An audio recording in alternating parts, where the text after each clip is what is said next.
La 4G Batelma vous présente Nivavo. Labelcom, la référence en impression numérique, Manulchano Nivavo. Labelcom, la référence en impression numérique. Portes, fenêtres, volets roulants, véranda, rideaux métalliques, tôle, vitres, soc à vitre, trisancerement. Ny fampalalamba vao iarahana amin'ny soc à vitre. Arafnat, miaraka amin'ny boky magique ny Blue Line TV, manolotra anao ny fampalalamba vao. Safidy tsara indrindra. Vous voulez créer une ambiance agréable et pleine de caractère dans votre maison? Alors, n'attendez pas. Batimax. Manolotra anao ny fampalalamba vao.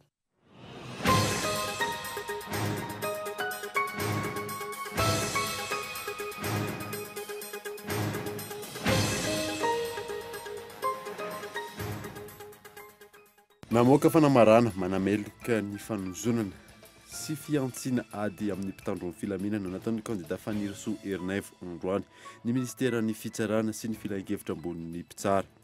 Voalaza anatin'izany fa voararany lalàna manitsakitsaka ny satamapitsara sy ny soatoavana malagasy ny fihetsika. Eninandro mialohan'ny fifidianana filohan'ny pirenena izay toto-saina amin'ny fahafiton'ny volana novambra ho avy izao. Manomboka anio ny sampana fampalalam-bavao ny Cultive FM dia aneho ire tsara ho fantatra momba ny fanatanterahana izay fifidianana izay. Mahalona ny tsy fandraisana andraikitra ataon'ny tompona andraikitra ny tanàna Antananarivo renivohitra amin'ireo fako izay mivangongo manerana ny tanàna dia misy andian'olom-pirenena mijoro mandray andraikitra anadio ny tanàna manomboka amin'ity androany ity. Tsy tafiditra ao anatin'ny kolotsaina malagasy ny Halloween izay ankalazaina androany raika amin'ny 30 oktobra. Saika ireo tanora manaraka ny fanatotoloana ny mankalaza izany. Eo amin'ny maresaka iraisam-pirenena mandravarava ny andro ratsy any Eropa amin'izao fotoana izao. La neige sy tafio-drivotra mahery ao atsimon'ny La France, todradrano any Slovanie, Autriche ary Italie. Olona 12 hatreto no namony ainy.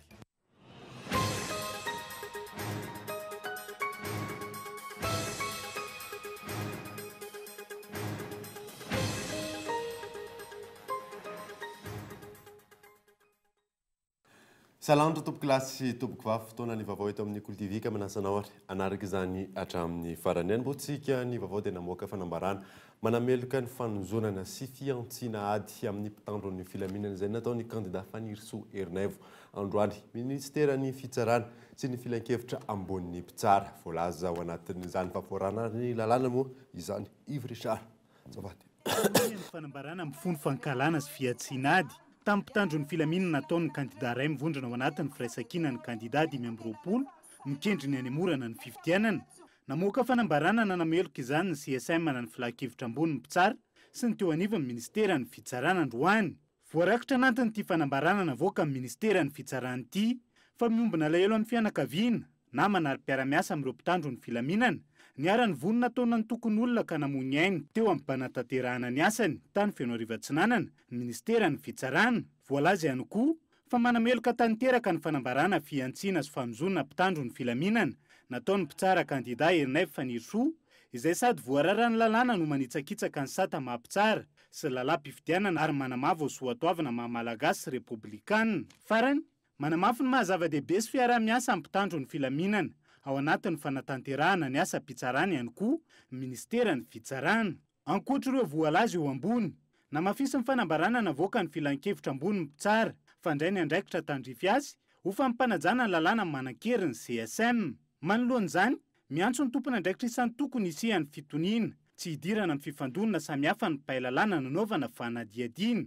Miantso ary miangana tanandroa an'ireo tompony andraikitra maefa rehetra an'ireo candidat indrindra mba hanajanona ny teny mandratra, hanajanona ny fiantsina satria raha misy ny pitsikafo izany izay tsy ho voafehy dia malagasy no hifandona, hifandratra satria hifamono. Miantso koa izany ny tena tolotra tsara izay tena hoe anisan'ny olona gandraina amin'ny fandaminana ny fiarahamonina mba hanana fitoniana haka izay fepetra endritra hanaja ny soatoavana mahampitsara izay. Etsy ankilany Naneo fialantsiny ampahabemaso ny kandida Fanirsoa Erinaivo androany. Mafy tokoa kamba ny zavatra niteneniko omaly ary maro no toina na eno an'ilay izy.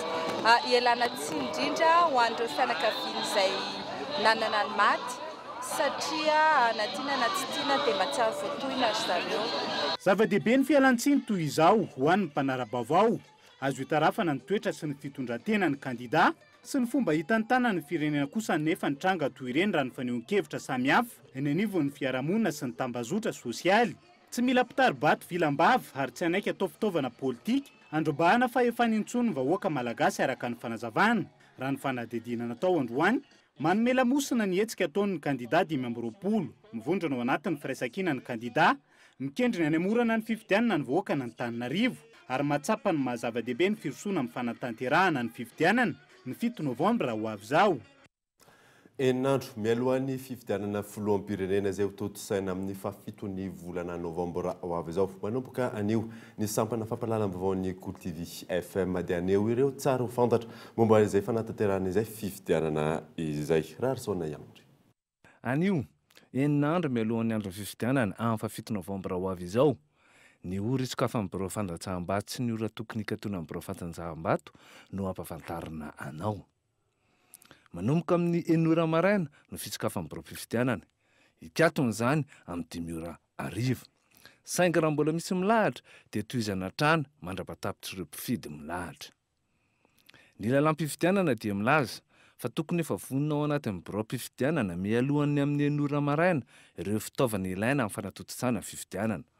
Toy ny taratasy misy ny andian-dalàna amin'ny fanatontosana fifidianana, lisy-pifidianana, vata fandratsaham-bato mangarahara, ranomanitra tsy azo fafana, bileta tokana efa misy sinoan'ireo solotena 2 ao amin'ny biro fifidianana tamin'ny antsapaka, penina sy fitomboka efa misy ny marika X na Croix, toerana voatokana andratsaham-bato.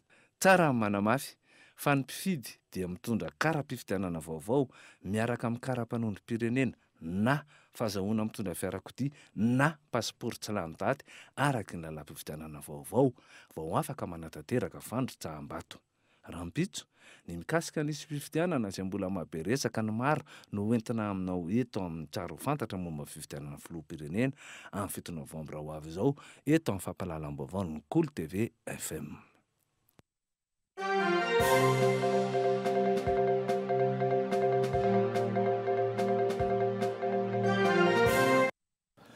Vaovao ny fampelezan-kevitra dia lalana tokana hamahana ny fantrana eto Madagasikara ny fanaovana fifidianana.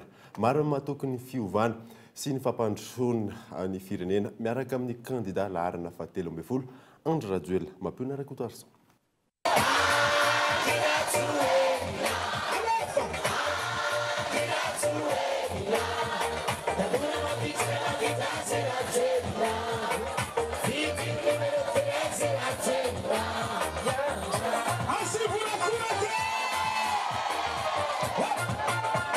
Na ny eto an-drenivohitra na ny avy any amin'ny faritra lavitry ny renivohitra, voatety ny kandida laharana 17 Andry Rajoelina avokoa ary nitondran'ireo viana maro samihafa mandritra izao fotoana ny fampelezan-kevitra izao.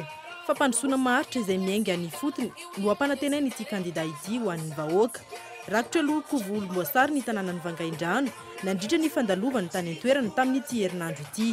Hita taratra ihany koa ny fangetahetan'ny vahoaka ny fanovana. Tonga eto andro any anao velorano aminareo satria ny lalana eto Vangaindrano para-patongany Fort Dauphin tsy maintsy votaitsika izany tokoa. Avoteo any resaka tamin'ny mpamatsy vola hoe raha lany filoha Andry Rajoelina ho votaitsika ve io lalana efa ho votaina ozy izy fa vao tonga eo anao président dia atombotsika izany azy zany ary tsy maintsy votaitsika izany tokoa. Omaly ihany nitoy tany mananjary ny fitetezam-paritra ho fandresen-dahatra ireo vahoaka maro izay tonga nanotrona ny Andry Rajoelina laharana 17.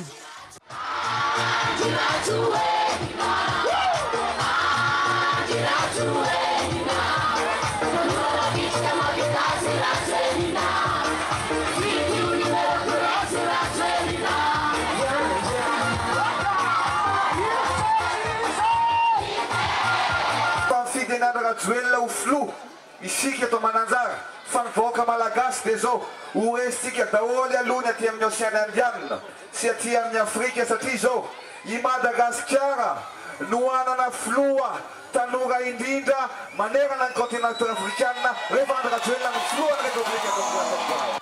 Tsy nanadin'ny mponina tao Nosy Varika ihany koa ny kandida larana fahatelo amby folo i Andry Rajoelina ary tonga ny tafamivantana tamin'ireo mponina sy nanamafy ny fanovana ho atao any an-toerana.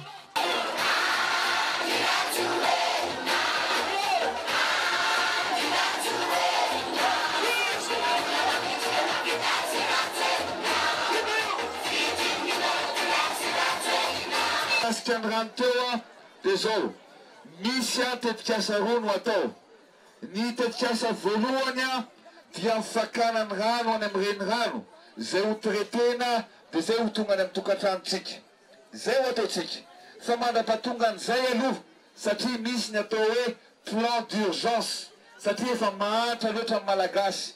Nona loatra ny malagasy ary mila fanapa-kevitra sia vonjy maika. Marina sa tsy marina? Ka nataontsika ao anatin'le plan d'urgence dia zao voalany filoha Andry Rajoelina dia andefa masinina tia anaovana forage dia apetraka eny anivon'ny fokotany dia mba mahazo rano fisotro madio ny tokantrano dia magnatana tokoa.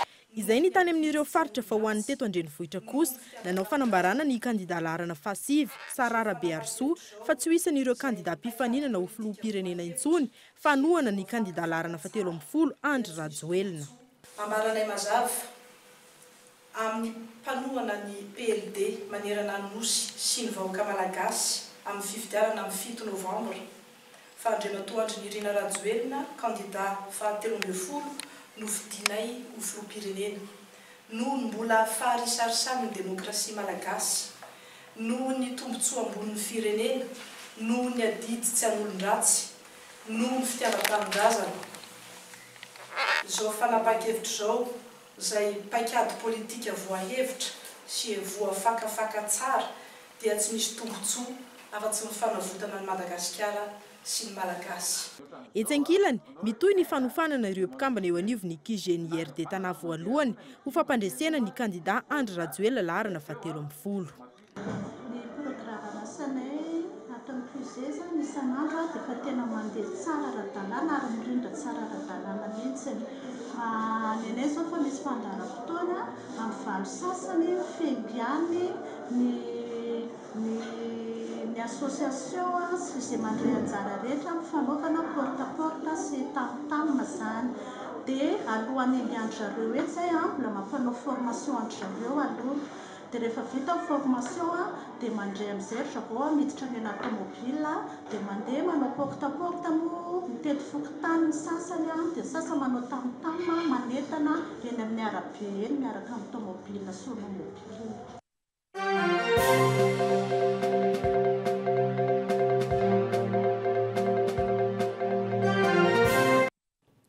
Lafy mavaoafa kosa indray dia manoloana ny tsy fanjaisana andraikitra izay ataon'ny tompony andraikitra ny tanàna Antananarivo renivohitra amin'ireo fako izay mivangongo manerana ny tanàna nisy andian'olom-pirenena Anjoro nandray andraikitra anadio tanàna nanomboka androany Ivrisha.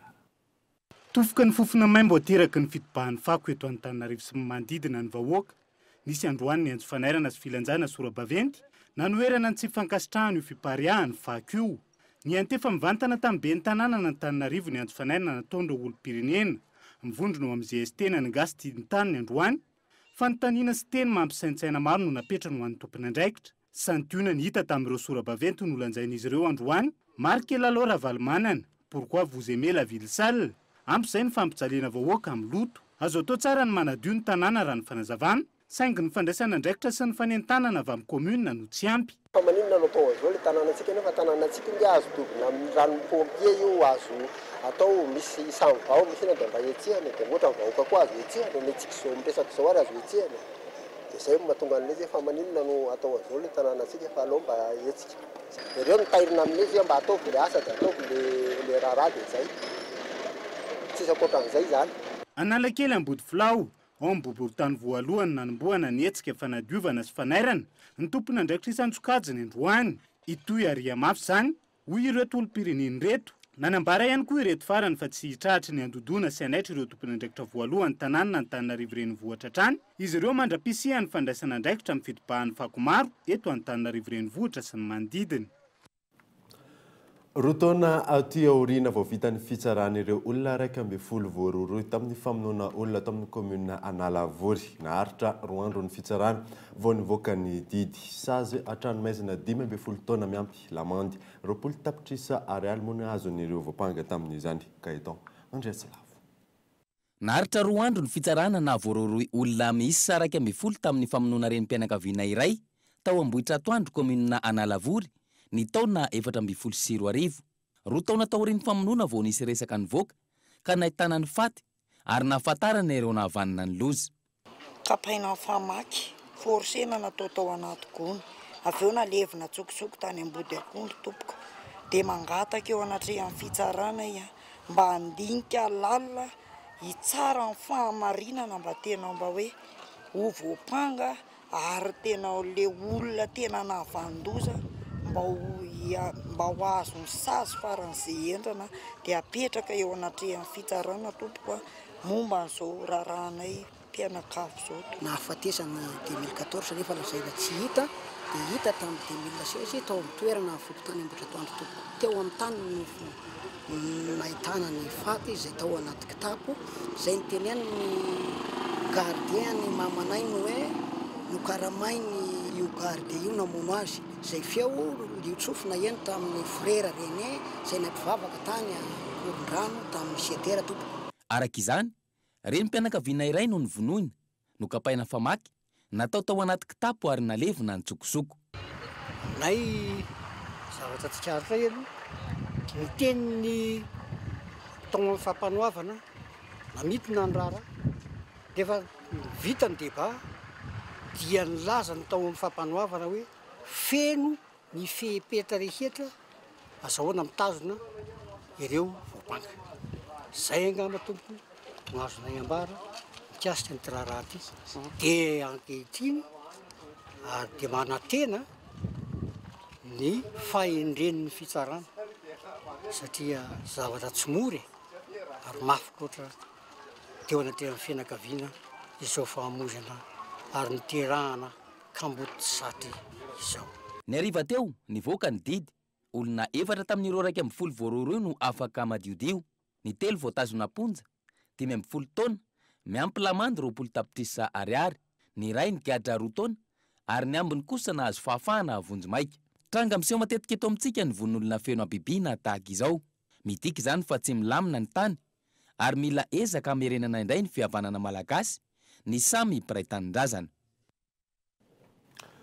Watolotranao indray ny pejiny dokavarotra aorinan'izay natantsika mahakasika ny fisoratana anarana amin'ny sekoly ambony iskama izay efa misokatra amin'izao fotoana izao. Eo ihany koa ny fanampiana fianakaviana sahirana izay nataon'ny orinasa Star sy ny fikambanana Saremada. Rehefa avy eo ary.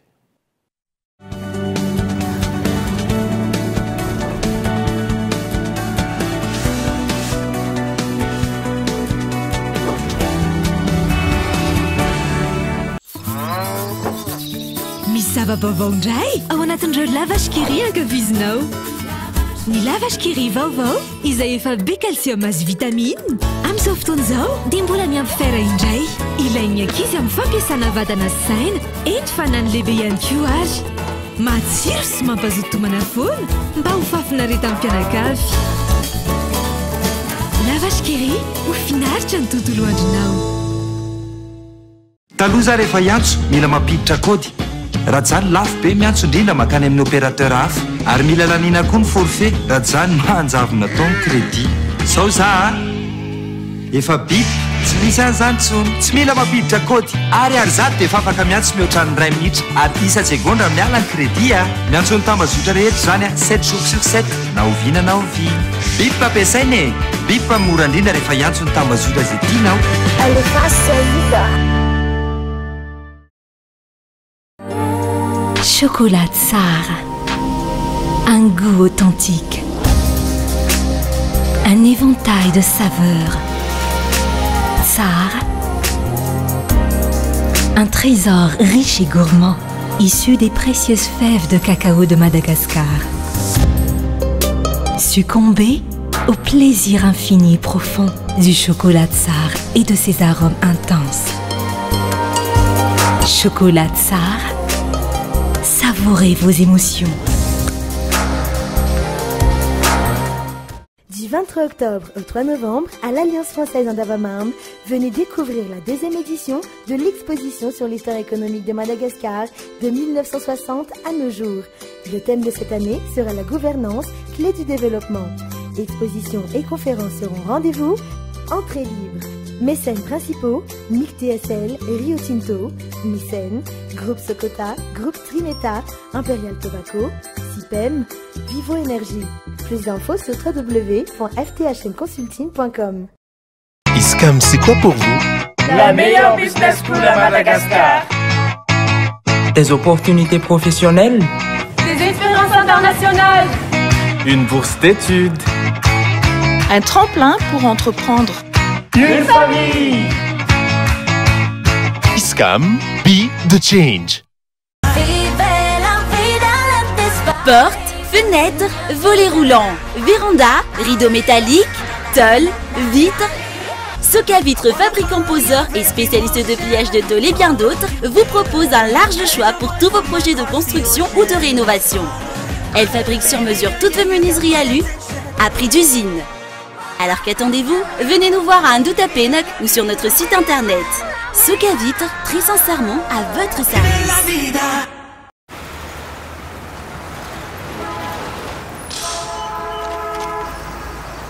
Découvrez le délicieux goût de coco, léger, frais, qui vous fait voyager.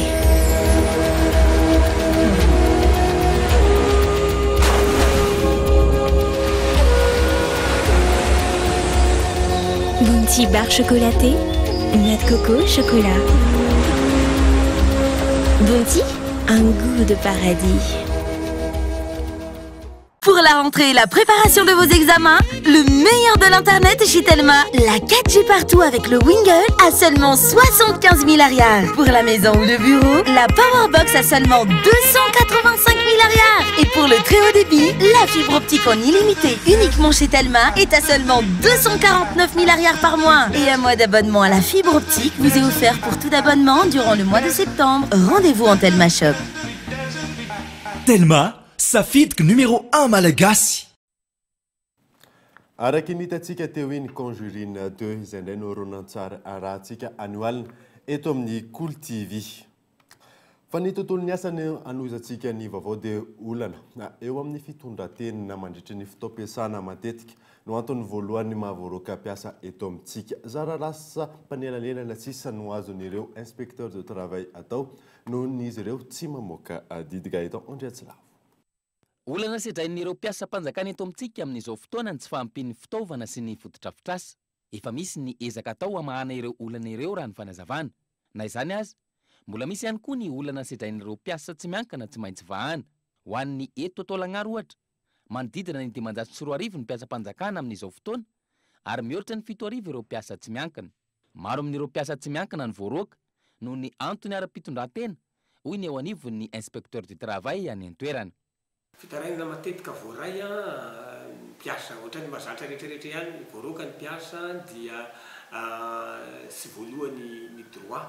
Ny antony mahavoaroaka angamba ny tiako resana kely ihany matetika ny tena olana hita dia problème comportementaux ny tena matetika tonga ny mpampiasa sy maintsy mandroaka ny mpiasa. Vokatry ny tsy fifanajana ny toeram-piasana, vokatry ny fisotroany toka, vokatry ny zavatra madinidinika sy fanazana discipline tahaka zay dia reny zany materaka fandroana dia zay antony mahatonga an'ilay hoe misy différent maromaro tonga ataony. Tsy voavahatra amin'ny farany ny olana sy ny fitarainan'ny mpiasa raha ny fanazavana. Antony, mijanona ho mpanelanelana fa tsy mpamoaka didy ny inspecteur de travail.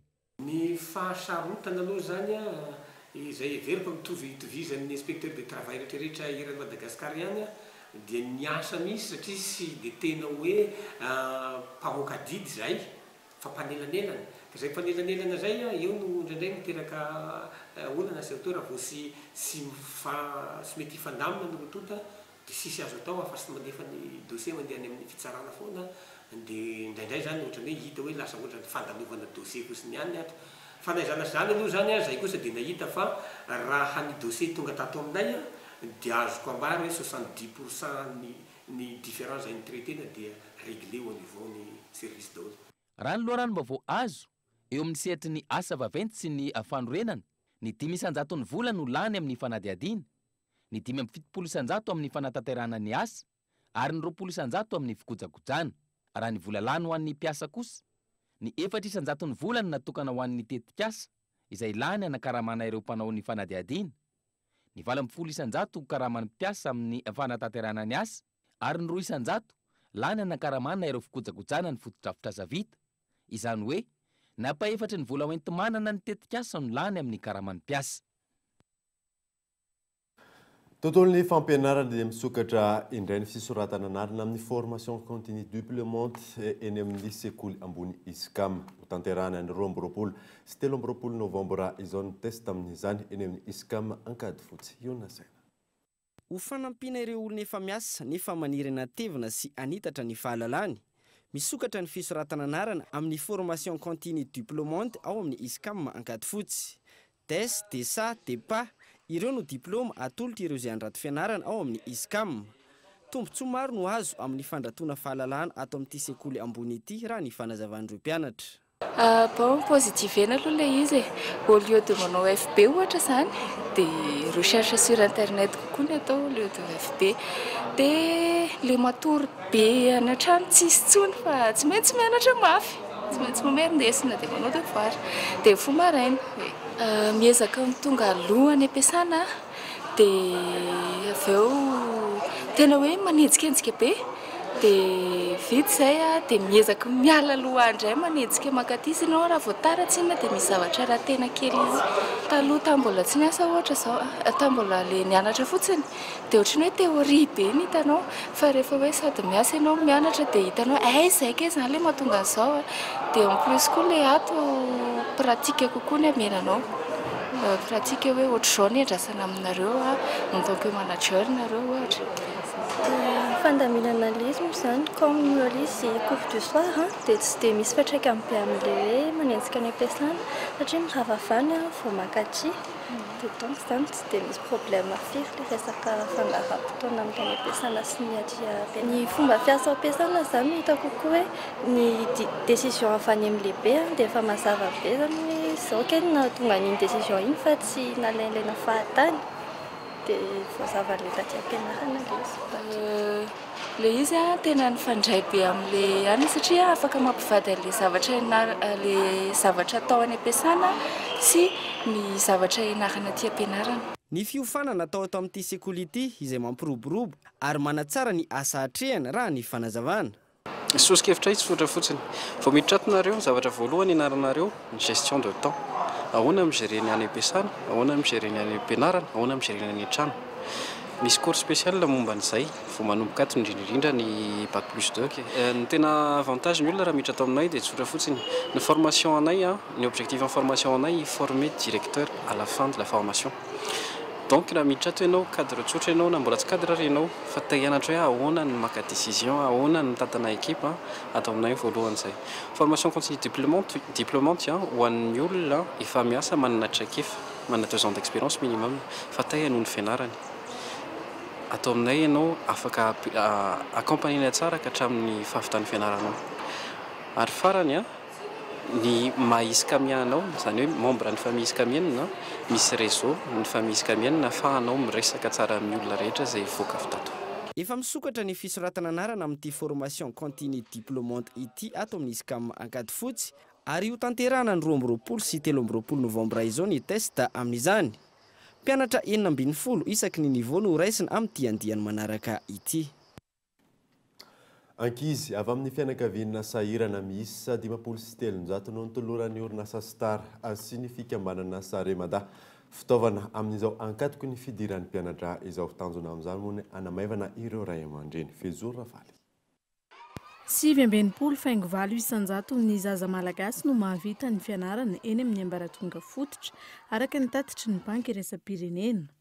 720 n'ireo ankizy avy amin'ny fianakavian'ny sahirana ihany no mandranty fianarana amin'ny ambaratonga fototra eto Andrenivohitra araka ny fanadihadiana isan-tokantrano na enquête auprès des ménages. 820 ny tahan'ny fialanan-daharana any an-tsekoly ankoatr'izay. Olana fototra amin'izany ny arabola no ny fahitana ireo tranga ireo sy fandraisana anjara amin'ny fampitaovana ireo ankizy sahirana amin'ny ambaratonga fototra nisy androany ny fanomezana kit scolaire avy amin'ny orinasa Star sy ny fikambanana Shermada teo amin'ny fokontany 2 teto Andrenivohitra. Atan'andro 4 dia mandeha lasa Ambatondrotsanga misa 50 sy 350 zareo. Fa misy kitapo, kaye, stylo, ny tanjona amin'ny tetsika ity zany dia manampy an'ireo ankizy sahirana hiditra an-tsekoly. Fantatra fa ankabeazan'ny ankizy rehefa tsy tafiditra an-tsekoly zany dia tsy manana tanjona izy amin'ny fiainana. Dia fanampiana ho azy ireo zany ilay izy hoe zany hoe mba ahafahany manana tanjona be kokoa. Manao hetsika asa soa izay indroa isan-taona dia manampy ny ankizy moa zany ny tena ampianay amin'ny resaka fanabeazana nanomboka tamin'ny 2013 izay nanao an'izao hetra izao miaraka tamin'ny Constant. Rabrika amin'ny fanorenana no avin'ireo ankizy sahirana ny hetsika fanampiana azy ireo tahaka izao ho an'ny orinasa Star. Tsy hijanona eo ny fanampiana ireo ankizy sahirana efatra hatramin'ny 25 taona amin'ny ankapobeny no ampiany orinasa Star. Ho an'ny volana Novambra ohatra isan'ny fanampiana ireo mpianatra ao amin'ny école de rugby cheminot. Azo ny anjarany ihany koa ireo ao amin'ny fitaizana Zazakambotsy ao Ambatolampy. Pejy ny fanatanjahantena CAN 2024 taranja beach soccer iray vondrona amin'ny Egypte papetran'ny Bahreïn Madagascar eo amin'izay fifaninanana izay Henri Florian. Tontosan'ny farany herinandro teo ny antsapaka ho an'ireo firenena valo hiatrika ny fiadenany tompon-daka ny Afrika eo amin'ny baolina kitra lalaovina ino amin'ny torapasika beach soccer 2024. Ity fifanitsanana ity izay ho tanterana any Egypte ny 7 hatramin'ny 14 ny volana Desambra ho avy izao. Ao amin'ny sokajy ano misy ny Barea de Madagascar miaraka amin'ny zareo mpampiatrandro eo ihany koa i Maroc sy ny Elefanta ny Côte d'Ivoire. Raha jerena ity vondrona misy ny ekipa-pirenena malagasy ity dia azo lazaina fa tsy tokony ho sahirana ny Barea de Madagascar. Na eo aza izany ilaina ny fanamafisany ny fahaiza-manao ho an'ny ekipa-pirenena malagasy. Ho an'ny vondrona be indray kosa miala-dalanao ny liona ho an'ny Teranga avy any Senegal izay tompon-daka ny Afrika farany teo. Eo ihany koa ny voromahery ny Nigeria sy Libye ary Tanzania. Raha ny fizotra ny fifanitsanana indray kosa ireo ekipa roa tafiditra voalohany ao anatin'ny vondrona no miatrika ny lalao manasadalana ao anatin'ny fiadinany tompon-daka ny Afrika ity. Ary ireo ekipa roa miatrika ny lalao famaranana indray kosa no isolotena ny Afrika amin'ny fiadinany tompon-daka eran-tany. Tontolon'ny kolotsaina dia tsy mbola tafiditra ao anatin'ny kolotsaina malagasy ny Halloween izay ankalazaina ny andron'ny 1 Oktobra. Saika ireo tanora manaraka ny fanatontolonanao no mankalaza izany Henri Florian. Ny aliny 1 Oktobra no ankalazana ny Halloween. Fety izay ankalazaina mialoha ny fetin'olo-masina ny voalohany ny volana Novambra. Anisan'ny fety iray lehibe tena manandanja indrindra amin'ny ankamaroany ny firenena amin'ny teny anglisy ny Halloween. Ity fety ity izay azo adika hoe mialoha ny fetin'ny maty na fiaretan-tory ny fetin'ny maty. Ho an'ireo olona izay nanaovana fanadihadiana samy manana ny fahalalany ity Halloween ity avokoa. Fahalalako ny Halloween dia kilalao akolotsaina ny zareo avy any ampita mola izy fa tsy dia avy ety amintsika loatra. Fa zany hoe amin'izao fotoana moa efa manaraka amin'ny fanatontolona ny rehetrarehetra dia na tsika moa efa lasa hoe mankalaza zany sasatsasany fa andro zareo avy any avelany le izy andro zareo avy eo tandrefana avao. Fahafantarako an'ilay Halloween ohatrany hoe maneho fihetsika horera zavatra mampatahotra ohatsy an'izay. Tsika moa zany efa misy ny atao hoe fanatontolona na hoe mondialisation ozy ny teny frantsay zany. Ka jereo tsara fa ny fety eto amintsika saikasaika fety avy any ivelany zany ny ankalazaintsika eto ka anisan'izany le ataontsika hoe passion d'avril dia hoe lainga dia mitindra tonga indray zao le resaka hoe Halloween. Ka io zany fahitako azy zany kolotsaina avy any ivelany izy io dia karazany hoe resaka hoe olona efa maty zany dia hoentina ampitahorana ny velona zany hoe misy finoana ao anatin'izy io fa tokony hidirana lalina ary tokony adiadiana tsara zany izy io hoe inona ny tena tiany io ampitaina amin'le vahoaka zany, inona ny vokatsoa mety ateraka zany eto amin'ny firenena na hoe voka-dratsiny. tokony lanjalanjaina zay zay zavatra fa ny azo antoka zany dia avy any ivelany fety io zany. Tamin'ny fahatongavan'ny kristianisme nanapa-kevitry ny katolika tamin'ny taonjato fahasivy mba hankalazana ny olo-masina ny voalohany ny volana novambra. Nampidirina tany États-Unis sy Canada taorian'ny fahatongavan'ireo teratany irlandais, indrindra taorian'ny mosary lehibe tany Irlandy teo anelanelany ny taona 570 sy 570 ny Halloween. Amin'ny andro ny fanantontolona izao, anisany mankalaza zany ihany koa ny sasantsasany amin'ny malagasy. Ny Halloween ny fahafantarako azy aloha sady tsy dia miaina loatra ao anatin'ilay izy fa kolotsaina noentin'ny vahiny izy io, kolotsaina ampahafantaran'ireo zany atao hoe fetiny maty zany hoe mba samy misy zany ny fetiny velona, misy ny fetiny maty.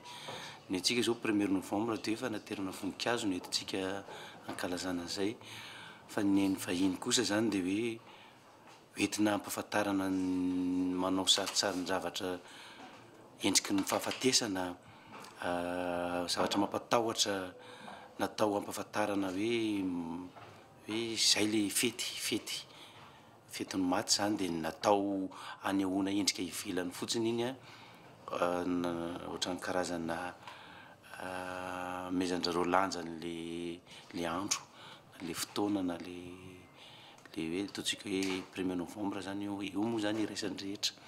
Ny malagasy manaja foana ny fomban-drazany sy ny ataontsika hoe efa tradition-ndrareo zany amin'izay fanaterana voninkazo zay, fa tsy dia miaina loatra amin'ilay resaka Halloween fa ny tanora sy ny ataoko hoe manaraka ny fanatontoloana sy ny mondialisation angany dia miezaka manaraka izay kolotsaina vahiny ny sasatsasany amin'ny malagasy. Ara-tantara tany Irlande no niavian'ny fetin'ny Halloween 3 taona lasa izay. Mifarana ny 1 oktobra ny taona raha ny calendrier celtique. Io ihany koa ny alin'ny Andriamanitra ny fahafatesany Samin.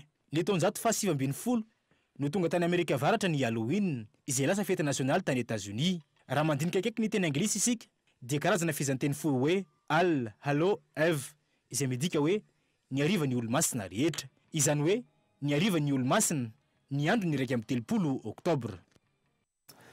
Ty izay namarina vaovao tamin'ity alina ity ankasitrany ianao nanaraka izany. Mandro asina daholo tompoko.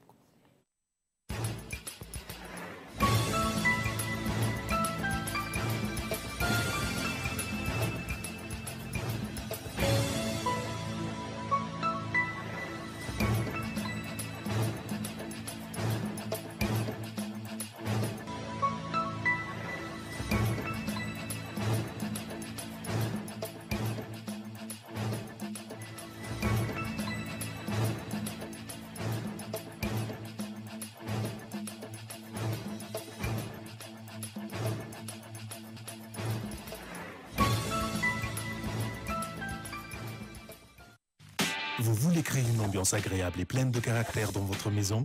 Narainotoni fampalalambavao miaraka tamin'ny Batimax, la qualité au meilleur prix. Arifnat miaraka amin'ny boky magique an'ny Blue Line TV. Narainotoni fampalalambavao miaraka tamin'ny tsara indrindra.